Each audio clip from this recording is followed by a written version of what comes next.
Well, a very good evening to everybody, and welcome to this very special UEA London Lecture being held here at the Royal Society of Medicine. Of course, the lecture today is going to be given shortly by Professor Corinne Le Quéré, and it's in celebration of 50 years of the School of Environmental Sciences. My name's David Richardson, and I'm the Vice-Chancellor at UEA, and I'm really proud to be here this evening to join you in celebrating or beginning the start of our celebrations for this momentous year for our wonderful School of Environmental Sciences. And I'm delighted to see so many alumni, so many friends of the university here this evening to join us. We're also being joined via live stream. There are many colleagues and friends also in the Thomas Paine Lecture Theatre back at UEA. You're very welcome as well. Some of you might have been to these UEA London Lecture events before. Welcome back. For some, it may be the first time. So welcome to you for your first time, and I hope you'll enjoy it so much that you'll join us again in the future. What we tend to do is to have a 45-minute lecture and then 15, 20 minutes or so of questions. The questions this evening will be chaired by Professor Kevin Hiscox, and Kevin is the current head of the School of Environmental Sciences, and also a proud alumnus, ENV79, for those that like to know these things. And then we go for a drink in the foyer, and we can all mingle and talk and share our experiences of UEA, of ENV, and maybe even see whether we can spend some time with Corinne asking yet more questions. So I really do hope that you'll have a wonderful, wonderful evening. And we can also be followed on Twitter as well, #UEA Live Lecture. So first, the School of Environmental Sciences, 50 years old. And I think it really reflects what UEA has always been about. UEA has been about pioneering the way forward in higher education and research. Its motto was do different, and that's what it's always tried to do. Push back the boundaries, handle education and research in different ways, bringing disciplines together, working together. Coming from a belief that that was the way to actually work on the world's big problems. And there are many, many challenges that the School of Environmental Sciences has worked on very, very effectively over its 50 years. So it was born in 1967, and 1967, if anyone can remember it, was a year where the status quo was challenged. The Beatles famously released Sgt. Pepper's Lonely Hearts Club Band, pushing back the boundaries of music. And in Norwich, the School of Environmental Sciences was being founded, pushing back the boundaries of science and the interdisciplinary collaborations that were going to really epitomise its activities over the subsequent following 50 years. It brought together sciences from many disciplines: natural sciences, physical sciences, social sciences, biological sciences, and they worked together on some major problems. And 50 years later, we can look at the sorts of things they've worked on: understanding global temperature records, the impact of man on climate change, the planet's oceans, how those oceans can act as sinks for man-made CO2 emissions, for example, amongst many, many other great achievements. So great are its achievements that it regularly tops the world rankings for research citations. It's renowned throughout the world, and many, many people, many universities, not just in the UK, but around the world, have copied the School of Environmental Sciences at UEA in setting up their schools of environmental sciences in our image. So it is a wonderful school. It's produced some very wonderful scientists, and we have one with us today, and that's Professor Corinne Le Quéré. She's a professor of climate change, or climate change science and policy, in the School of Environmental Sciences, as we know, but also director of the Tyndall Centre for Climate Research. And Corinne is really one of the world's leading voices in the area of carbon emissions and their impact on climate. She's a trusted advisor, not just to the UK government, but many governments and policymakers around the world on this issue. She's been a contributing author to the 3rd, 4th and 5th assessments of the Intergovernmental Panel on Climate Change. Her research examines the interactions between climate change and the carbon cycle, including the drivers of human emissions. She's made many advances. She's made advances to understanding the causes of variability and trends in atmospheric carbon dioxide over various timescales, and she's spearheaded the development and the use of carbon cycle models in carbon budgets globally. She's had many, many achievements. She's a highly celebrated scientist, but one of the greatest accolades perhaps came in the last year or so when she was elected as a Fellow of the Royal Society, perhaps the ultimate accolade for any scientist. So it's a great pleasure to be able to introduce her this evening, and Corinne's going to present us with some of the very latest global climate data and examine where we are along the road to complete decarbonisation. Please join me in welcoming Corinne.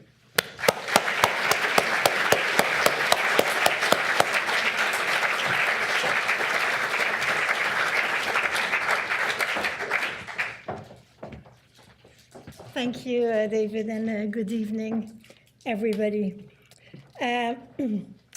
First of all, hello, Norwich. Where is the camera? Here. Hello, Norwich. Hello, Facebook. I think I am possibly the best person to give this lecture tonight on climate change and global decarbonization. But not because I happen to work on climate change and global decarbonization or because of the kind words that David nicely said about me, but because I am 50. And I was born at the same time as the School of Environmental Science. My first exposure to environmental science was at school when I learned at school about wasting water, about the waste, about the pollution, about the chemicals, all these things bad for the environment. So I bring this piece of information home one day, and my mother looks at me very suspiciously. Really, is that what they teach you at school? Have you looked out the window? Water, really? Here is my mother. My mother's family was poor. They were poor because they were a family of blacksmiths. And they fix a horseshoe, a good business when there are lots of horses around, but not such a good business when the horses get transferred and changed into cars. Within the space of less than 20 years, all the blacksmiths lost their job and had to do something else. This is this rapid transition between the horse and the car that you see here in London Street, just across the corner from here, a transformation. So my mother was poor, but from her perspective, there were plenty of resources, including water resources. That changed very rapidly.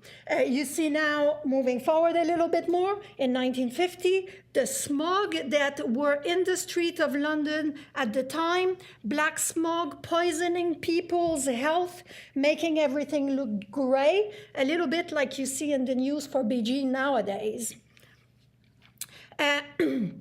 There was already quite a lot known before the School of Environmental Sciences about climate and climate change. The greenhouse effect had been discovered theoretically 200 years ago by the Frenchman Joseph Fourier.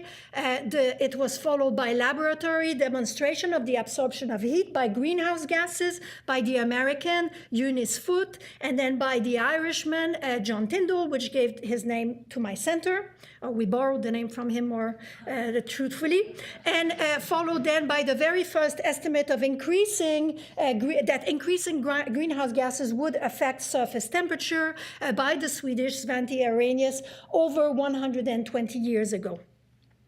It is with the book of Rachel Carson, Silent Spring, that the extensive effect of human activities on the environment began to be taken seriously and recognized seriously. So it is during this troubled period that the School of Environmental Sciences and myself came to be. And shortly afterwards, in 1971, the Climatic Research Unit came to be, and much later, in 2000, the Tyndall Center for Climate Change Research.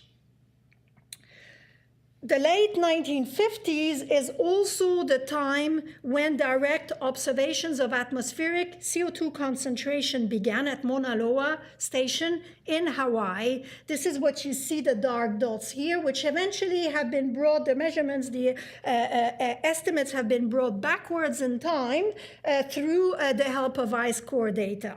But the direct measurements here that we had for a few years at the start of, at that time, showed already an increase of atmospheric CO2 to 320 parts per million, that's ppm here, an increase of about 40 parts per million compared to pre-industrial level. And this increase was aligned with the beginning of very large rises, major increases in carbon emissions from burning of fossil fuel.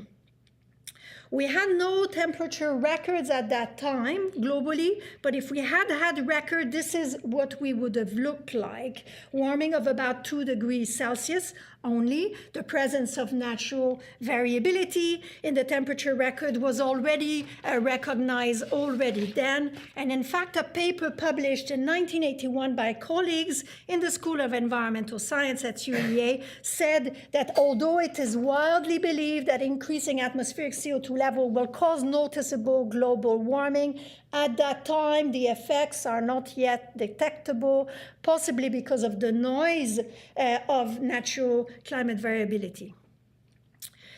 The estimates of long-time record of surface temperature started with the development of objective techniques at the Climatic Research Unit with the first paper, which you see here, on Northern Hemisphere land temperature, published in 1982, and following on from these global temperatures on land with contributions then of the ocean temperature in 1986, establishing the long-term collaboration between the University of East Anglia School of Environmental Science and the Hadley Center that continues to this day. Let me fast forward to now. My daughter was born in 1995.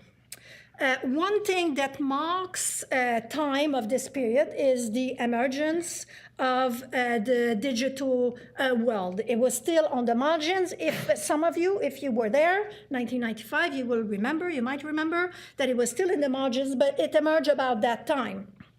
And I have learned a good lesson myself about changing perspectives at the time my daughter was born. So here's the story. Here I am, working in East Germany. There is a guy there, the head of IT department. I don't know about you, but I don't ever speak to IT people. They have the power, all the power. They have no name. They're all called IT.helpdesk, no name. But this guy, the head of the IT department in East Germany, I have to talk to him. I have to talk to him once a year because we are born on the same day. He's also 50. So one day, 1 year, so on D-Day every year, unconsciously, we look for each other in the corridor. So one day I see him coming. So I approach and go, "Congratulations, Bertram." And he comes to me, "Congratulations, Corinne." That's what they say in East Germany. I think it's congratulations for still being alive. But I haven't tested this. But anyway, 1 year I say, what's up since last year, obviously, because I haven't spoken to him in between. So 1 year he says, "Fabulous progress. Wireless is coming to our institute. Wireless, you can read email in the corridor." This is progress, I think. Are you sure? Progress? Yes. And so I say, or think, I don't know, who cares? See you next year. That was it. Typical IT conversation.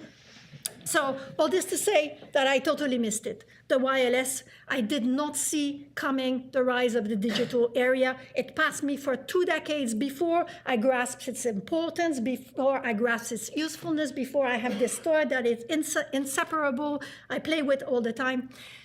I was born in the area of environmental pollution. My mother was born in an area or in a world full of resources, and now my daughter is born in the digital world. This changes perspective radically.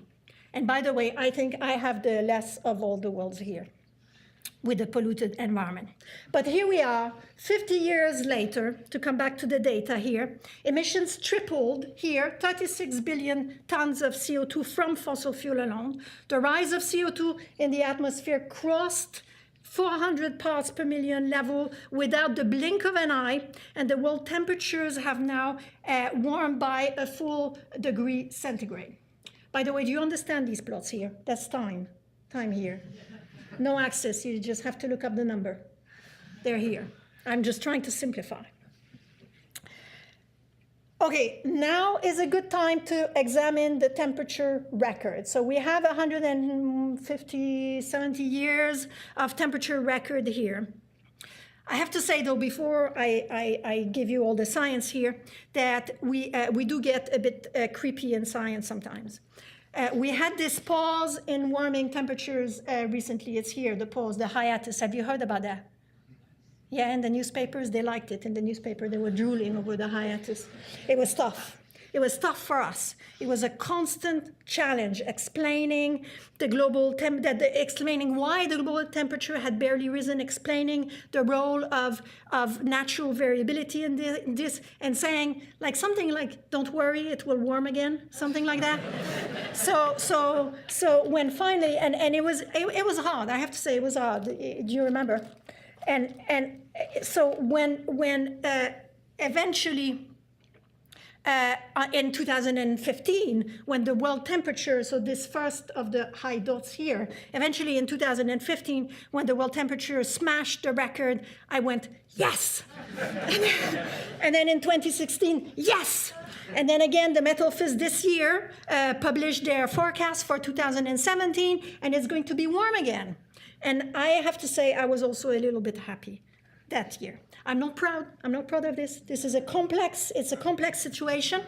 It's on the one hand, it's a very exciting field of research, the science on climate change. It's incredible to have this changing environment in front of your eyes. But on the other hand, it's also an absolute dread about what it actually means. So, given all the current knowledge, there are two things that I want to firmly say about this record, which actually you probably have read already. One is the left-hand side, which is warming of the climate system is unequivocal. So the climate system here, we're talking about the planet, the surface of the planet, essentially. And the other one is that warming of the climate system from human activities is also unequivocal. And now to make sure that there is absolutely no misunderstanding between you and I, and also Facebook and I, and UEA and I, Norwich. Hello. Unequivocal means leaving no doubt, unambiguous. And so let me find my notes here so I say what I have to say. Okay. I'm going to provide four key reasons on both sides. One, I'm starting to the left. That's usual, left to right. One, the warming is widespread. So it is not regional warming, which would distinguish it from natural variability. It is more heat on the planet. There are independent measurements of the large-scale warming from land, from ocean stations, ship-based observations, satellite data. 2 and 3, it's the effect on the hydrosphere. So the sea level is rising, again, from independent tide gauge observations and satellite data. I put the satellite data here in red from NASA. And it's probably caused by warming waters expanding, and they can only expand upwards, so it's causing the sea level to rise. 3, snow and ice are melting on a large scale across the world, with the Arctic sea ice, which you see here, having lost almost 40% of its area within decades, literally collapsing here, also seen from satellite. And the latest evidence, which is truly amazing, I mean, it's more complex, I'm sorry, but it's fascinating, and that is the acceleration of the water cycle, which you see in surface salinity. So this here, the colors, are trends in surface salinity. So red is when you have a concentration of salt in the water, and blue is when you have a dilution of salt in the water. And so these are the trends, the changes over 50 years. And what is overlaid there, the lines, are the contours of the mean salinity. So the trends in salinity and the mean salinity match each other, and that means that you have an acceleration, actually, of the water cycle. I mean, this is a beautiful piece of science. Let me now go to the right-hand side. The 4 reasons why the warming of human activity is also unequivocal. Here are the 4. Number 1, we understand the processes. As I mentioned earlier, this is not new science, this is not new physics. The scientific understanding is heavily scrutinized and challenged, and it is robust. It's physics, it's robust physics. Number 2, that's the weakest. The observed rate of warming, which you see in blue here, is more rapid than any centuries in the recent records, which you see in the long tail here of 1,050 years. And that evidence is strengthening with time as the temperatures continue to rise, obviously. 3 is the most powerful, because it's the combination of 1 and 2, essentially. It is the challenge of reproducing global temperatures, which you see here, happens to end with the pause here, that's what you see. Is the most powerful, the combination of 1 and 2, the challenge of reproducing global temperatures changes in models. So you have a hypothesis in science, you test it. And the way we test hypothesis when we cannot do experiments in laboratory, like with the Earth, is to put the physical equations in models. And, so where am I? So there we go. So these are all models. So every single line here is a different model realizations. There's about 20 global climate modeling groups around the world. And when these models only see changes in solar activity and changes in volcanic activity, which actually, by the way, we observe and keep track of, so we know when the patterns change and so on. So when you force models, so when you let models only see the natural variability, this is what they do. So they go straight, they have wiggles. These are all volcanic eruptions here that you see. There are trends in solar variability here. And it is only when you put emissions, so greenhouse gas emissions and aerosol on top, that are considered that the models can reproduce the observed trend. There we go. So this is without greenhouse gases, and this is with greenhouse gases. This is very, very strong evidence here. And you see there's not one single model that does, don't read. There's not one single model that actually reproduces the trend in observation. Not one single model. Blah.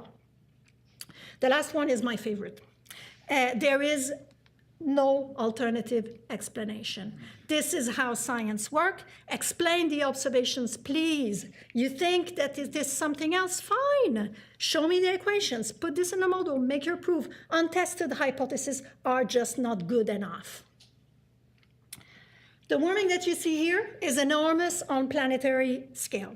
It means that the entire environment and its functioning is not stable.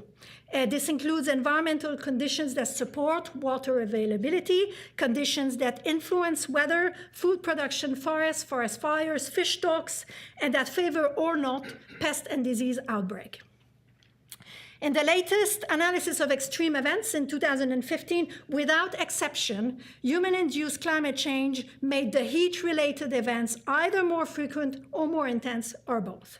In the UK, heavy rainfall and sea level rise and associated risks of flood are the largest known, thought to be the largest major threat to community, businesses, and infrastructure. The unstable climate that we are causing, that we are living in, matters because the planet has a growing population of 7.5 billion people to feed and maintain in relative stability, and changing environmental conditions provide actually triggers for instability, both climatic instability, physical instability, and social instability. The threat to global stability is widely recognized from climate change, and that takes me to the interface between science and society. There is no other area of science where this interface is so carefully managed. The Intergovernmental Panel on Climate Change, the IPCC, but not the Independent Police Complaints Commission, is the mother of all scientific assessments. Established in 1988, it has provided substantial assessment, which are here, 5 assessments here, of the evidence of climate change, producing over 4,000 pages of supporting evidence over 5 major reports. Because my boss is here, I feel obliged now to brag about the UEA contribution to the IPCC, which I think is here. UEA is the university that has made the most substantial and sustained contributions to IPCC across disciplines. Thank you. Thank you very much. Thank you. With 50 chapter authors across five scientific assessments. You see Tim Osborne here, who is also here. Tim Osborne and myself. Here, Tim from the Climatic Research Unit at the last government approval session of the IPCC. Now, my husband thinks that I work late in the evening, but look at what I do when he's not around. This is 4 a.m. It is really 4 a.m. You remember? That's for Tim. He remembers, obviously. Of course, you remember these things. The extent and quality of the international effort of the IPCC has earned IPCC the Nobel Peace Prize in 2007, and that's for the science. Let's move on to the policy. So the policy people are much more civilized. First, they work during the day, 4 p.m. They also produce a number of pages that are scientifically robust and understandable. On the content of this report, so this is the Paris Agreement on Climate Change that was approved at this session here, thanks to the lovely people that are here, particularly the two ladies on the left. So this is the actual Paris Agreement on Climate Change. You can read it; it's readable. There are two sentences that are particularly relevant to today's presentation. One is the ambition of the Paris Agreement is to hold the warming to well below 2 degrees Celsius and pursue efforts to limit warming to 1.5 degrees. And the second, which made working through the night actually worth it, because I think it influenced this second session, which is to reach global peaking of greenhouse gases as soon as possible. I have to say this bit is a little flaky, but with rapid reductions thereafter, that's obvious. But in order to achieve a balance of anthropogenic greenhouse gas emissions and sinks. Before I move to the future, I will come back to this in a minute, don't worry. Before I move to the future, I want to say a few words about the carbon cycle, which is my core research area. This graph here I've showed before. It shows the CO2 emissions, which is a rate here per year, change per year, and the CO2 concentration in the atmosphere. So the emissions here we estimate from energy data, but CO2 concentration we actually measure. I mean, Andrew Manning, who is here, that's his core research area. Only about 45% of those emissions that we put in the atmosphere remain there in the atmosphere, and that is because of the presence of large carbon sinks. So the natural environment absorbs 55% of the emissions on average, so that is the land and the ocean. And therefore, the sinks introduce a mismatch between the growth in emissions, which you see here, and the growth in concentrations, which you see there. Now you have, if you look carefully here, you see with your eyes there that the last 3 years of data the emissions appear to be flattening out. Whereas if you actually have bionic eyes, you might see that the last dot here really sticks out. So the growth in emissions in 2016, the growth in concentration in 2016, this was extremely high, while the emissions did not grow at all. And so that created a little bit of confusion. If you paid attention in the media, last year, around October and November, within 3 weeks of each other, 2 articles came out. One said CO2 levels mark new area in the world changing climate, which they did. And one said global carbon growth stalls as the US coal continues to slump, which they did. And so that's pretty confusing. And so I was challenged to explain these data by Jeff Tollefson, who is the news editor at Nature Journal. And he sent me an email. So this is a tweet here. It's not an email, it's a tweet. But he actually wrote this text in an email. Innocently, I get this by email. I don't know that he's tweeted this thing. So I just read an email. He says, emissions are flat, CO2 is skyrocketing. when will we see the signal? So when will we see the emissions are stalling? When will we see the change in emissions in the CO2 concentration? So there I am doing my own work, blah, blah, don't know, distracted by something. Reading this email, I answer straight away, oh, about 5 years. And then he sends this email to somebody else. And this other person did the same thing as me, was distracted by his answer straight away, oh, about 1,000 years. And then, and then it came out via Twitter. My email came out via Twitter, and the other email, immediately the both of them. So I thought, actually, we'd better find out what's happening in the reality. So both answers were immediately tweeted, and so I spent the last few months to try to actually resolve this issue about how long will it take before we can measure a change in emission, which is deduced or estimated from energy data, into a change in concentration. So, so what did I do? Oh yeah, oh yes, okay. So what I did is I relied on the Global Carbon Budget Annual Update, which is a fantastic exercise of the Carbon Cycle Research Community, of which there are many members here. And so what we do there every year since 12 years, under the umbrella of the Global Carbon Project, what we do is we amass data and estimates of the 5 components of the global carbon cycle: 2 emissions, fossil fuel deforestation, and 3 sinks, the atmosphere, the land, and the ocean. We amass a large number of data. I mean, there's 100 contributions here, individual contributions. We amass them, we sum them up. If we had a perfect understanding of the carbon cycle, this red graph here would be 0 all the time. It would be flat. And with this, we could say straight away, we could see straight away the change in emissions in the change in atmospheric concentration, because we could explain the variability.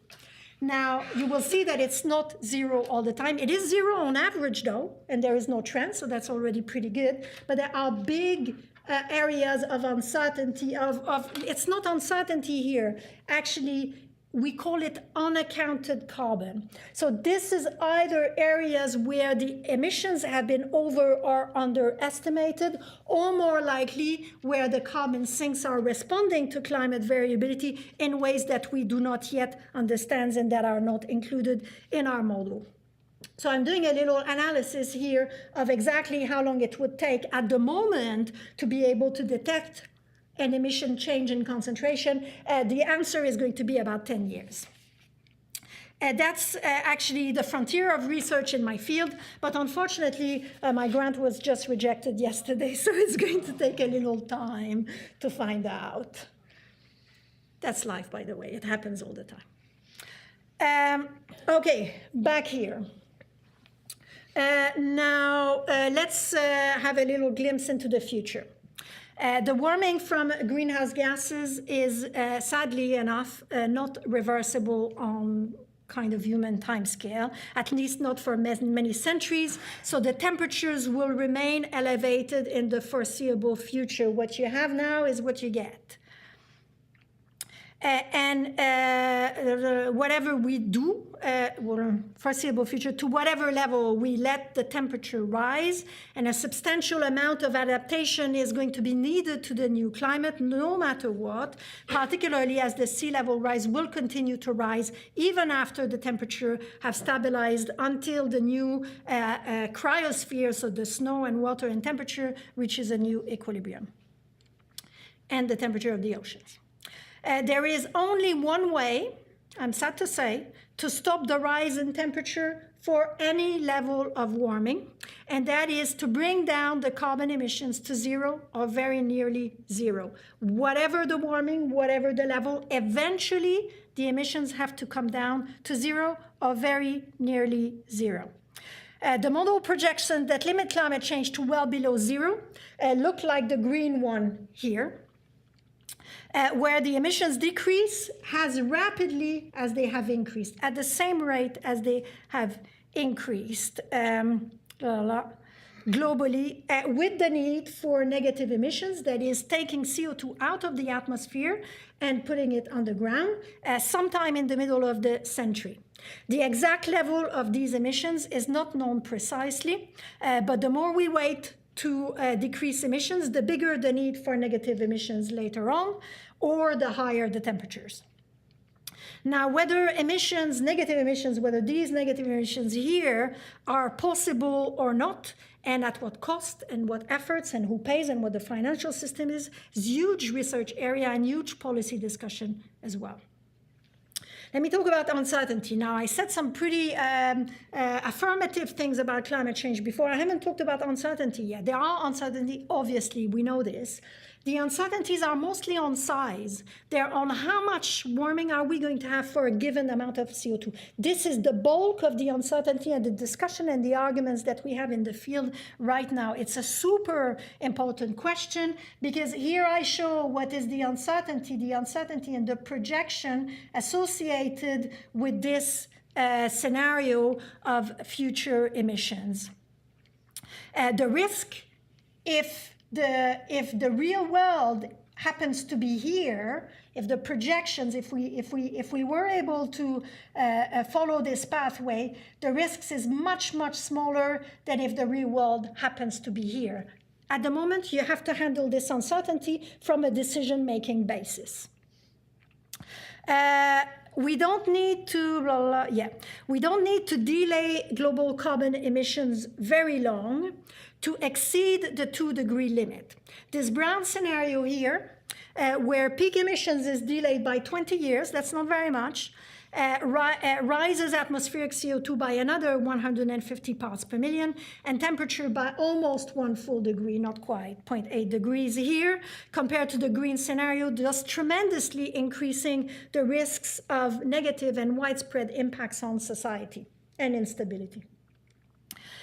To deliver even the brown scenario at this point requires enhanced effort and concerted actions. Many of my colleagues think that the green scenario is impossible. Let's have a look at what is happening now in this little elbow here so that you can form your own opinion about what is possible and what not, and perhaps also about what you're prepared to do yourself. Here are the 4 biggest emitters. In China, coal use here is decreasing recently since 2013, leading to a flattening of their emissions and possibly a small decrease. In the US, emissions have been decreasing since 2007 here, and in Europe since 1980 here. But in India and other developing countries, emissions are on the rise. I'm going to dig into this. This is the most difficult slide. Okay, I'll run you through it. It's difficult, but you can do it. We use decomposition to understand the underlying process. It's also the most interesting, I have to say. Well, maybe not the most, but it's very interesting. We use decomposition. So this is a Kaya identity decomposition. The drivers behind the CO2 emissions are thought to be GDP, which is wealth, a measure of wealth. The energy intensity of GDP in purple here. So is GDP made of activities that require a lot of energy, essentially? And the carbon intensity of energy, which is this orange here. So is energy from fossil fuels or from renewable? This is what these show. Blah, blah. So all the plots that I will show now are smoothed over 10 years. They have been done by my colleagues Glenn Peters and published in this publication here. So let me show China first. So for China, this is here, the black line is the growth in emissions. So emissions in China were growing, this is percent per year, very, very rapidly in the 2000s and less so. And now the growth was approximately 0 in the past few years. So the things that are at the top here are pushing growth in CO2 emissions, and the things that are at the bottom are reducing the growth in CO2 emissions. So in China, you see that GDP was very, very important in driving their emissions. I mean, this is expected and normal, very high GDP, and that what they call rebalancing the economy with their GDP actually rising by only 5% per year is really one of the main causes behind the changes in China. There was also, though, changes in, this is efficiency improvement in energy of GDP. And this orange line here is particularly interesting because this is the signalization of decarbonization of the energy. Now, we think of China as lots of renewable and so on. There's a big narrative around this in China. So I'm going to explode this orange bar here. into a green and another orange bar. And the orange bar here is the share of fossil fuel, which is essentially having more renewable energy in the fuel mix. And you see that this is very important, but it's also equally important in China that they have decreased their coal consumption while increasing oil and gas consumption, so rebalancing their fuel mix. We can even push this a little bit further and show that now the growth in exajoules per year, so an energy unit, this is all about energy here, that the growth in recent year in the energy use in China was not based on fossil fuels as it was earlier, but it was rather based largely, by and large, on renewable energy. This is extremely good sign, but the amplitudes here are still quite small. In China, the other renewables is mostly hydropower, actually, and a little bit on nuclear. Yeah. Okay, the left figure, let me go back to the left figure here. So now we want to think a little bit together about what's going to happen in China in the next few years. Because China is the biggest emitter worldwide, what happens in China is extremely important. That at the moment drives global emissions. So let's think a little bit about what's going to happen to the growth in emissions in China in the next few years here. Now the GDP, for this black line here to decrease below zero, which would mean emissions would actually go down, either GDP would need to decrease further, which is actually probably unlikely at 5% per year for a big country still developing like China, or the energy intensity or carbon intensity, so the two bottom line here, the black line, would need to improve faster. At the moment, these two blocks here are aligned with China's 5-year plan, so their own planification, economic planification. So probably the most likely outcome for China in the future is more or less flat emissions.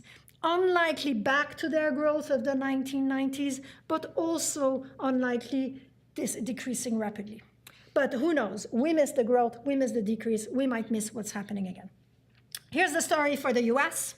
The drop in GDP from the global financial crisis, these are 10 years running mean here, is clearly visible, as is the recovery from the global financial crisis. But the decrease in emissions in the US is largely driven by this green bar here, which is the move from coal to gas, shale gas in the US, I'm afraid, mainly with growing renewables, mainly solar and wind, but not systematically so, as you can see here on the right-hand plot. Here is the story for the UK.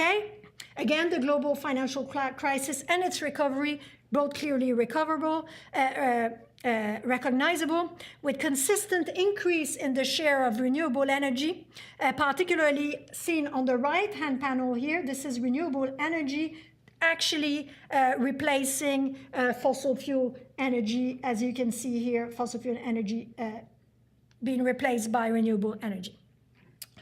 So different countries, different circumstances. There is nothing, in my opinion, in those plots that suggests that decarbonization in the future will happen naturally. The continuation of these trends of decarbonization requires constant renewal of efforts in various sectors, which reduces price and increases uptake worldwide. Let's hone in on the UK for a bit, because it's close to our house here in London and Norwich and Facebook. We take a look at a few sectors in the UK. Selected sectors, 75% of the emissions, because I want to explain things here. Most of the reductions in emissions in the UK come from the power sector, where coal is being phased out here as in the last few years. There is a gentle decrease in emissions in building, but this is threatened now that the investment in insulation have basically ceased. No change in transport in recent years, incredible. Barely any changes in agriculture and land use. So for the moment, we are surfing, our decarbonization is surfing on decarbonization of the power sector, replaced by renewable in large part, but that's not going to last. The UK Climate Change Act stipulates that emissions need to decrease 80% compared to 1990 level by 2050, so that's here. And to be on target, much broader decarbonizations need to take place across all sectors as a rising, across all sectors. So for 2030, there are obvious gains to be made by stopping waste, reducing, improving efficiency, for example, across the sectors. This has to be harvested, but there are also opportunities come from the drop in battery price and the drop of cost of electric vehicles, and that needs to start to spread so much that in 2030, and that is not very far away, it's possibly your next vehicle or maybe the one right after that, new cars and vans should be largely electric. Similarly, low carbon heating around that time, 2030, not far in the future, should begin to be widespread with all gains, as I said, harvested elsewhere. It's not enough to look at 2030 though, because we also need to think about the so-called difficult to reduce emission, and that is agriculture, aviation and shipping, and land use strain, and some industrial processes. We have done a lot of work at the Tyndall Center on aviation and shipping, showing that there are in the shipping industry a lot of opportunities, but in aviation the technological advances are much more difficult, and at the moment the foreseen improvements in the technology just offset the anticipated growth in flying. For this reason, at the Tyndall Center we have put a lot of thinking into the development of research practices that reduce the need to fly to meetings, particularly reduce long-haul flights, which are particularly damaging, which is detailed in this working paper that you see here, accessible on the internet, also for the Facebook people. It's also almost certain that it will not be possible to decrease all greenhouse gas emissions to zero, and therefore we need to plan to remove CO2 artificially from the atmosphere through carbon capture and storing it underground, and that needs development, it needs financial mechanisms to pay for that, and so on. So that's for the UK. Before I close, I would like to say a few words about the risks and opportunities. I mean, this is a very interesting political environment time here. It's not just the digital that is changing, there's more to it. On the risks, climate change is not a political agenda.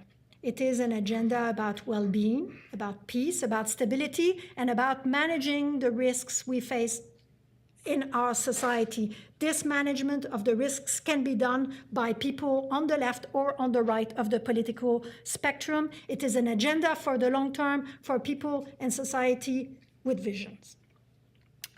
Second, fragmentation of global politics, so fragmentation is the biggest challenge in addressing climate change now. It is a miracle, I tell you, that we have the Paris Agreement on climate change, but its implementation requires concerted action. If one country pulls out, that's hard. If then another one follows, and another one, and another one, it does not work. The delays become unacceptable, unbearable, the risks rise very, very rapidly. Brexit negotiations need to think about the environment, and new environment policies are needed regardless of Brexit, and so let's not forget this. On the opportunities, two stand out particularly. One is the improvement of air quality from moving away from fossil fuel. We accept levels of pollutions that are so incredibly high that I have to hold my breath when I sit in traffic on my bicycle. If you cycle, you know exactly what I mean. The numbers of avoidable deaths are astronomical, especially in children. The other opportunity regards businesses and jobs, provided that we can manage this in a way that those who will lose from decarbonization, just like my mother's family lost when we moved from the horse to the car. So provided that we can do that, an incredible low-carbon economy market is emerging now. It is already employing possibly as much as 500,000 people in the UK, with a turnover in the tens of billion and possibly even more. It is projected to increase by more than 10% per year in the next decade. This market, as is the market for digital, are exploding now, and I hope that they will trigger the acceleration in the decarbonisation that is needed worldwide. To finish, this is my last slide, just to say a thought that it is not necessary to see the entire path before taking it. It is enough to see the end point and to see the start, and options will come from moving forward. Thank you very much.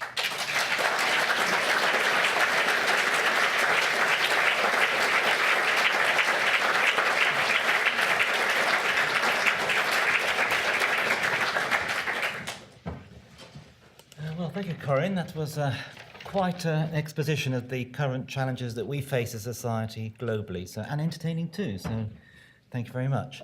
We have several audiences that may wish to ask some questions now. I might take, depending on how many there are, 2 or 3 at one go. So if you'd like to put your hands up now, happy to field some questions from the audience. And they're all stunned, Corinne. Over here. Thank you. Thanks very much for a very interesting talk. Can you say anything about the processes by which we might extract CO2 from the atmosphere once it's already there? Are you going to take more? I start with this one. Okay, processes. So the one that is possibly the most promising is bioenergy with carbon capture and storage. So you grow crops, essentially you harvest them, use them for energy, and then you capture through chemical processes the carbon and store it on the ground. There's also actually a lot of, there's several method being explored, but there's also one that is, I would not say promising at the moment, but if it worked, it would be fantastic. It's called direct air capture. So taking CO2 through chemical processes that you can then recycle, but the costs at the moment are extremely high, and whether that can be implemented on the large scale is just not convincing at the moment. Okay. There are a couple of people here, or 3 people actually. Perhaps we'll hear their questions at the front. We need to use the microphone so that our remote stream can hear the questions. Yes, sir. Hello. What was the reason for the warming poles at the beginning of the century? Okay, and then there are a couple more in the same area.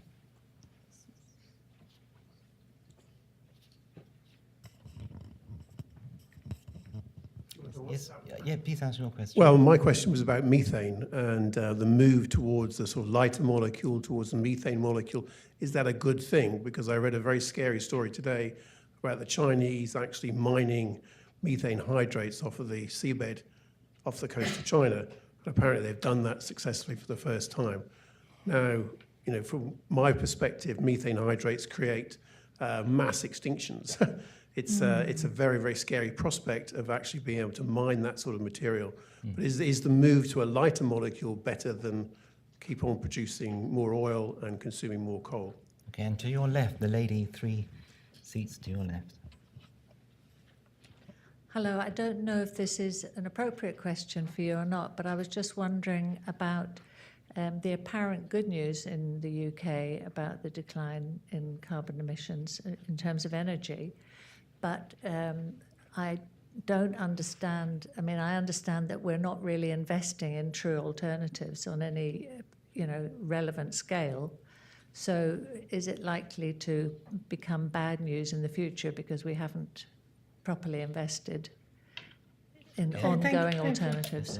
Okay, I have 3 a go more. now. Yeah. On the warming, you asked a question. On the warming poles, so it's not one single answer. So there's at least 3 elements of it. One is incomplete observation. So we did not have data in the Arctic. So the Climatic Research Unit data has gap in the Arctic where there was particularly lots of warming that was not captured with the data. One is that there has been smaller but multiple volcanoes in this decade that cool the climate a little bit. I mean, we're not talking about big effects here. And one is natural variability in the ocean in particular that has brought sort of heating from the surface to the deep ocean, which makes the ocean as a whole warm, but not the surface ocean. There's an excellent summary of this just published last week in I believe, in Nature. On the methane, I mean, more fossil fuel is more fossil fuel in the atmosphere, right?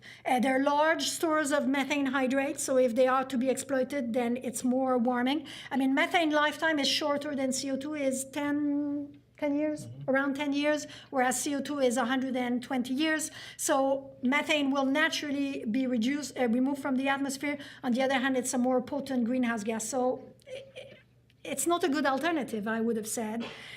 Investing at the, yes, on the CO2, yes, that exactly. I mean, at the moment we're surfing on decarbonization of power, but you can only go so far. We're almost there at as much as we can do, not quite, but almost. And so we need to invest, we need to have policies and efforts that do these standards, for example, in construction. Why are we still constructing houses that have inappropriate insulation and that don't have solar power? In car regulations, we need to be investing in how do you say, recharging facilities for electric vehicles, so people have confidence. You don't have the anxiety range that people have with electric vehicles at the moment. We need to make these investments. When these investments are made, you see that they have effects afterwards. We need much, much broader investment, not just in the power sector, which they have been good, and it's good to have decarbonized power sector to feed all these other sources, but it needs to be very broad. Okay, now we have a couple of questions out there in the ether, I believe, Holly. We do. We've got two. We've got two questions from Norwich. So would you like them both now? Yes, please. Great. So firstly, you spoke about the importance of China in reducing emissions of carbon, but could you comment on the role that we in the developed world play in exporting our carbon emissions by relying on products from China? And secondly, what about the role of nuclear? Is that the only way forward? Should I take those? Yes, Excellent questions. Thank you, Norwich. China, yes, very good. So this is a big issue because emissions are calculated based on what is produced in the territory. And naturally, in this country, for example, in the 1990s, a lot of the industry went to China. And so we have gained we have gained from reductions in emission in the industry because of this, but it's not really satisfactorily gained, really. And then as a result of these changes in the economy that was before climate policy, nothing to do with climate policy, as a result of this, we now buy stuff from China, and that carbon that is embedded in that stuff, anything here, this, for example, embedded in that stuff is accounted in China. It was so bad that between, let me get the numbers right here, between 1990 and about 2005, the emissions in the UK, territorial emissions, were decreasing like this at that slope. And if you accounted for the emissions that were accounted elsewhere, then we had a growth, an actual growth in emissions until about 2005. But that's no longer true, actually. If you look at the latest data over the last decades, both the emissions at the territorial level and the consumption emissions are decreasing. So at the moment, in the last 10 years, we have real decarbonization of the economy. It would be very good if we started accounting for emissions on a consumption basis, but there are issues with the data. I mean, there are already issues with the data territorially, but there are issues. Actually, I should look at the camera here rather than at the speaker. And consumption is more difficult. The other one was the role of nuclear. The role of nuclear. Look, we have to change from fossil fuel emissions into another source of energy. There is a little bit of leeway for preferences here. If a country wants or wants not nuclear, then you can actually make actions to have the fuel mix that you want. It's easier, of course, if we accept all forms of renewable energy. So if we accept nuclear and we accept wind and solar power and whatever works for us, if we have a mix of technologies, that's also best because it provides more flexibility. Nuclear has a lot of advantages. It has a base load that is very constant, and you can make investment on the long time. On the other hand, there are lots of negative sides of nuclear. So there are alternatives to nuclear, but if you want the alternative, you have to make the investments elsewhere. Okay, a few more hands going up. Yes, one just to hit the front and one towards the back. Yes. Is deforestation as big as a factor as burning coal in climate change?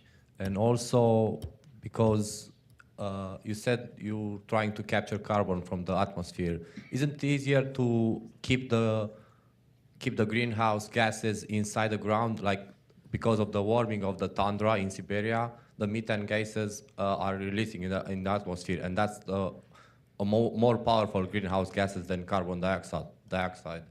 Isn't it easier to hold them into the ground and try to get them back in there?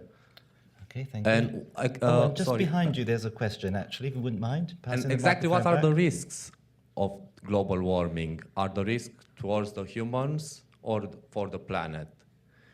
Thank you. Just behind you there. Thank you. You mentioned the idea of bioenergy crops linked with carbon capture and storage. Are you sure about that? Because I work in agriculture, we're very concerned about global food security. So any land that's grown for those crops, you're not growing food on them. So there's a conflict there. And a question just at the back as well here. A hand went up, I think. Thank you. Yes. One. Oh, hello. I was wondering if you hear about deforestation. I was wondering if the answer to problems with carbon dioxide in the atmosphere increasing would be to increase the amount of planting of forests and things like that. Okay, some related points there.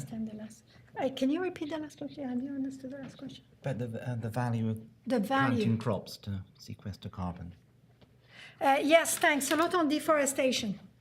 So I haven't talked about deforestation today, but it's really important. In CO2 only, deforestation is about 10% of the emissions of CO2, but if you account for full greenhouse gases, it's much larger, about 25%. So it is a big factor. It's a factor that is difficult to manage because we deforest for a reason. We deforest for economic reason. We deforest to grow food. We deforest when the soils become too poor and you need to go somewhere else.